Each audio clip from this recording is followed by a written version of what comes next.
Welcome back. This is Tesla Family UK.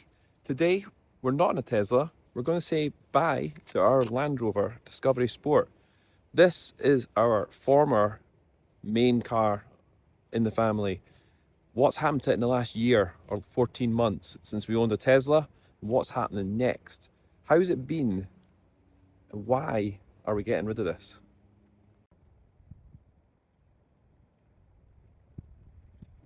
So having a Land Rover so close to the water is probably not a great idea.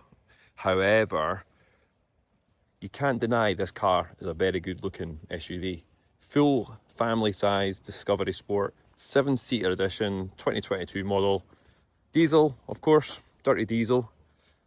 How this car came about was, say back in 2021 during COVID, we decided as a family, well, not as a family, we decided to upgrade from a Peugeot 3008 and into something a bit bigger and a bit more stylish, a bit more upmarket, of course, being a Land Rover. So joining the Chelsea Tractor Brigade was something that we did as a family in 2022. This car has been solid and has had no major faults in that time. It has had a few issues though, so I will cover those off. You probably well know that Land Rovers are not exactly known for their reliability. So one of the factors that we're looking to achieve here is get rid of it before it does become a cash cow and a big liability for us to keep. It was the main car, as I said before, but the main car has now been superseded by the Tesla Model Y. That didn't always start off that way, and there was a bit of hesitant in the family even, because I would drive the Tesla at the beginning and Lisa would drive the Land Rover. Now, we've had this since 2022 and it's just sitting at over 20,000, roughly 20,600 miles in 3.5 or just over 3.5 years. So it's not done high mileage like some other models. However, it's in perfect condition and it's due to go in for a trade-in at the end of this week. So I thought ideal time to say, look, these cars are a dime a dozen on the road. They're everywhere. You see them everywhere. You don't see quite a lot of new ones probably, no. So would you buy one of these as a used car? And maybe some warnings if you do.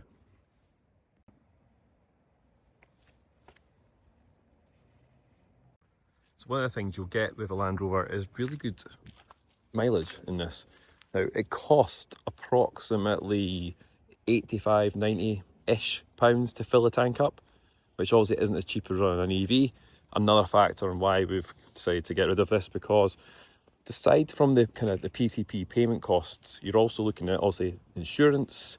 You're looking at a Land Rover which is now over 3 years old and out of warranty. So anything happens to this is going to start costing quite a fair bit of money. We have got a family members who have a similar, different colour to this model, which has been in, well, today's 14th of February. It's been in the Land Rover garage since New Year's Eve because it had an engine issue, and that happened on a motorway. It's apparently quite a common issue, which I'm not exactly sure what the name of it is, but how often do you hear about Land Rovers and Range Rovers breaking down? This was obviously designed to be our family main runner, and in that time it has done that and it's served its purpose very, very well. So we've done some long road trips in this. We went down to places like from Scotland down to Alton Towers. We've done up north to the top of Scotland, and a few kind of, generally just use this as a weekend car or kind of short things to take the kids places and stuff. So it's not done anything out of the ordinary. It's especially not done off-road stuff. And this is probably as off-road as it gets. You're buying these generally for style, aren't you? You're not buying them to take them up and down the countryside. I'll put a little video in here next of when me and Theo did the Land Rover driving experience, which I do highly recommend if you get a chance to do it. It came part of the package when you took the car out. Now, we waited quite a while for this because during COVID there was a big issue with supply chain issues. So the model that came in for us was just under the old £40,000 bracket. However, by the time that we got to the build section of this car, things had changed. We had to go back in, change the paint colour, change the style options. And back then, the price of the car was, it was 39,990 roughly. it was under the 40,000. When we went in, the model had changed slightly. It was a newer model, new edition. We couldn't build the old one we originally ordered, and that pushed it over into the luxury car tax bracket at the time. What it also did mean was we had to pay for a few extras as well, but nothing too much. It did obviously cost us a good few £1,000s more than what we intended. And because of that huge delay, our old Peugeot 3008 came to the end of its PCP arrangement, and we had to take out and do the balloon payment at the end to ensure, obviously, we had a car, because the previous finance coming to an end and the Land Rover wasn't be around for a few more months meant we would be struggling, let's be honest. So what happened with that is, like, making a PCP balloon payment isn't exactly an easy option, because sometimes massive payments.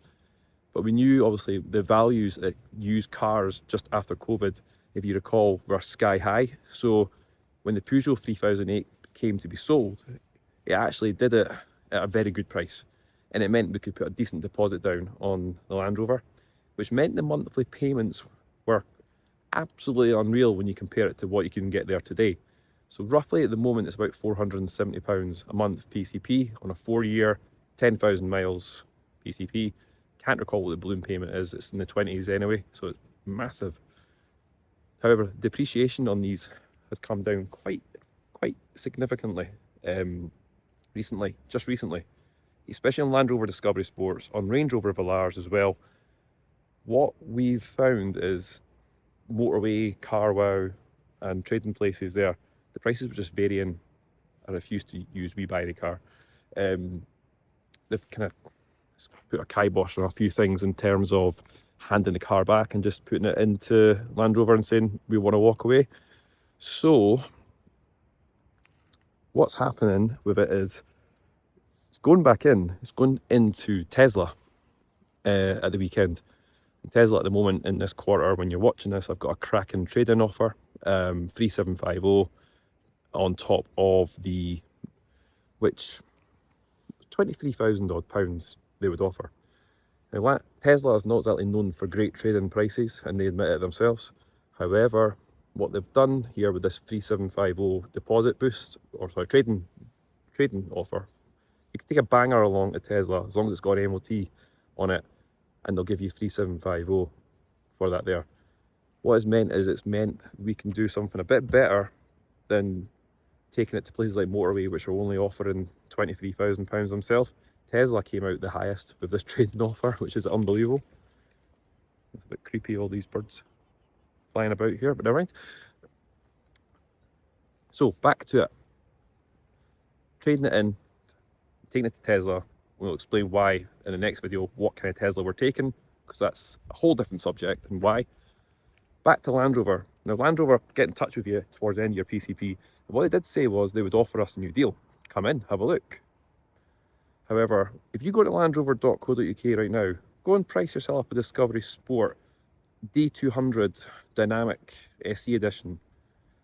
And the price starts at about £46,000, which I think that's not too bad, 4 or 5 years down the line. But this trim model here comes with certain features which are now optionally paid extras over and above that. And I priced this up for us. It comes in at £54,000 now. 41 to 42-ish thousand pounds to £54,000. And that's been generous, because there's a bit more than that 54,000, closer to 55. So when you work that into the PCP, assume a deposit of 3750, put over 4 years, 10,000 miles, the payment was massive. It's practically double what the PCP payment is on this current one just now. This has got till, we're in February just now, till July, till it runs out. So time's not really on the side to make a decision. You've got a few months, but it's time to make a decision.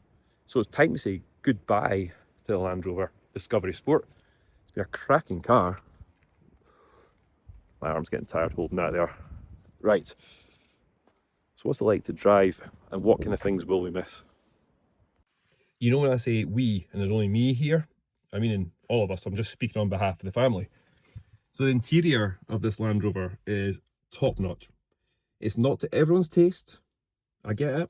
That's nice, but some solid materials, leather steering wheel, heated steering wheel that is. Now that's another optional extra, I believe.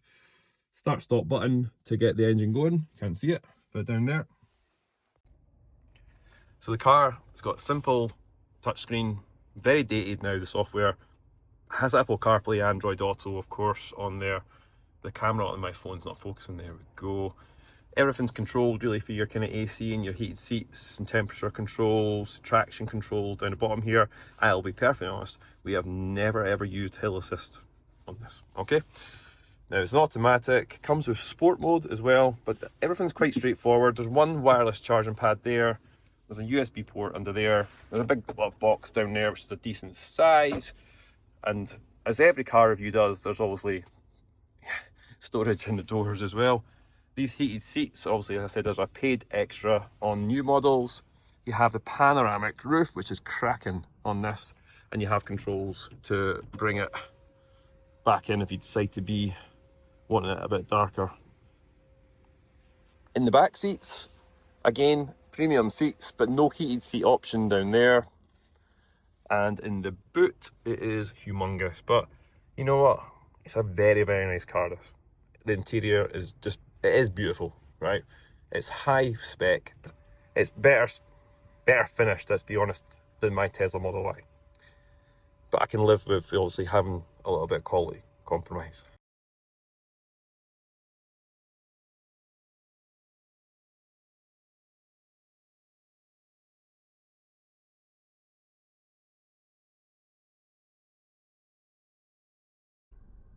Right, off we go. I'll try not to put the car into the canal. Make sure I go in reverse. Right, my hands are absolutely freezing here. Apologies if you can hear rustling, I'll sort that out, that's my jacket. Right, reversing it here, and there's a nice little bit I can just quickly take it for a spin. But I mean, it's a light car to drive. It's incredibly easy to drive, this Land Rover. It feels like it bounces over things like huge potholes.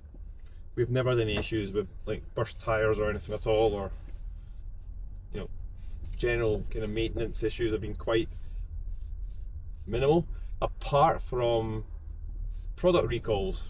Like Land Rover have recalled this car 3 times in our 3.5 years of ownership, which is quite an incredible experience, because you have to take the day off, and the day off means you have to go to the nearest Land Rover garage, spend some time drinking their coffee and waiting for your car to get back into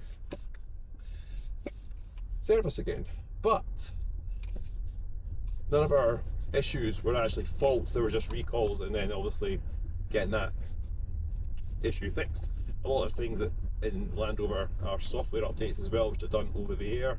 You don't get them too often, not as much as Tesla do, but there's not a great deal of things you see any different. You know, you're not getting new features and bells and whistles. So come up this hill, I'm going to do a little turnaround here and go back down it and to the next part.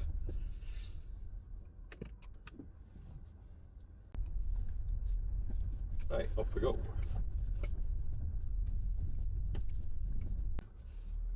Right, now you can see me taking the car for a quick spin before we do one last drive of it next weekend. This kind of gives you great off-road driving experience. You do feel in that nice high up position that you're king of the road. It's brilliant to drive this car. It just has come to the end of its time, and cost is really the main factor for us as a family. Cost is the thing that drives everyone, because we've all got a budget, no matter how big or small it is. You've still got to live within your means. Not that this is pushing us out of our means or anything, but we can just see it becoming something which wouldn't be ideal in years to come. We've got to think about kind of practicalities of having a 7-seat SUV as well as a Tesla there. Do we need to have 2 big cars? And it's been a bit of a strange one, because we don't necessarily need 7 seats anymore. 7 seats was an option, obviously taking family out, and it's great, and we've got like nieces and nephews in the car. but we don't do it very often. You know, if we can take 2 cars and they're electric and they cost us pennies to charge. I've absolutely cocked up at a dead end here, by the way, so that's why I'm reversing back up the hill, because there's no turning point down there. So it could be a very, very steep end to this Land Rover and myself here if I don't do it right. So, in summary, should you buy one of these as a used car? Prices are looking pretty cheap for them as on the Auto Trader and different places around there, but I would say, honestly, don't. Seen what's happening with families, Land Rover, and the costs are unbelievable to repair things. The short warrant service, and no, the service, that's another thing. Service, that's another thing. It costs you quite a fair bit with this car actually. The warranty is very, very short. 3-year warranty is not exactly great, you know, and nowadays it's very, very small. I would suggest looking at something a bit more nearly new if you're going for something like a Land Rover. I would definitely not consider one 3 or 4, 5 years old. The list of things potentially that could go wrong here, you know, could cost you a lot of money. But for us, we've had it obviously from new. It's been fantastic. Hope you enjoyed this video, because I have made it to the top of the hill. The next step for us then will be to show you in our next video. See, I'm a man at multitasking, by the way. What we're getting next. I headed, obviously I've told you Tesla, what kind, and obviously why we did it. How have I managed to convert someone who didn't want an electric car that that's the best option? It was no manipulation. She came to her own decision, that's all I'll say. So, see you in the next video.